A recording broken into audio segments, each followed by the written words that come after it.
এ বদনা, তুই তো খুব জ্ঞানী। এমন একটা কবিতা ক যে কবিতার মধ্যে 64টা জেলার নাম আছে। ছন্দে সুরে বলছি আমি সকল জেলার নাম, তাল মেলাতে সবার আগে আসলো কুড়িগ্রাম।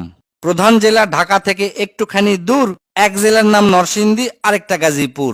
জয়পুরহাট ও লালমনিরহাট দুইটা জেলার নাম, রাজশাহীর নাম উজ্জ্বল করছে মিষ্টি স্বাদের আম। পাহাড় ঘেরা বান্দরবন ও সিলেট খাগড়াছড়ি, ময়মনসিংহের কিশোরগঞ্জে এই লেখকের বাড়ি। নেত্রকোনা সুনামগঞ্জে আছে ধানের মাঠ, সুন্দরবনের কাছে আছে খুলনা বাগেরহাট। ভোলা এবং বরিশালে আছে অনেক নদী, পাবনায় আছে পাগলাগারদ, বগুড়ায় আছে দধি। পাশাপাশি দুইটা জেলা টাঙ্গাইল জামালপুর, আরো দুইটা জেলা হলো কুষ্টিয়া যশোর। মনের মতো একটা জেলার নাম তার মাগুরা, দন্তান্নতে নারায়ণগঞ্জ, নাটোর ও নওগাঁ।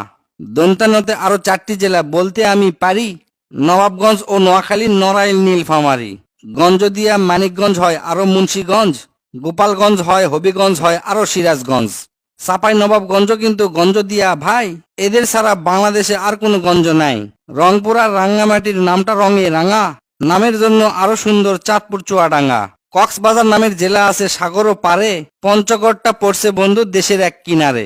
ফেনী জেলার নামটা মাত্র 2টা অক্ষর দিয়া, সবচেয়ে বেশি অক্ষর লাগে লিখতে ব্রাহ্মণবাড়িয়া। 6টা অক্ষর লিখতে লাগে মৌলভীবাজার, এদিক থেকে শরীয়তপুর সমান তাহার। শেষের দিকে এসে দেখি বসছে পুরের মেলা, নামের শেষে পুর লাগানো অনেকগুলো জেলা। পুর দিয়ে ভাই শেরপুর আছে পিরোজপুর, মেহেরপুর ও মাদারীপুর, আরো দিনাজপুর। ফরিদপুর ও লক্ষ্মীপুর এই দুইটা জেলার সাথে পুরের পালা শেষ করিয়া গেলাম বরগুনাতে। আসার পথে কুমিল্লা ও ঝালকাঠি সহ ঘুরে এলাম রাজবাড়ী, তার সঙ্গে ঝিনাইদহ।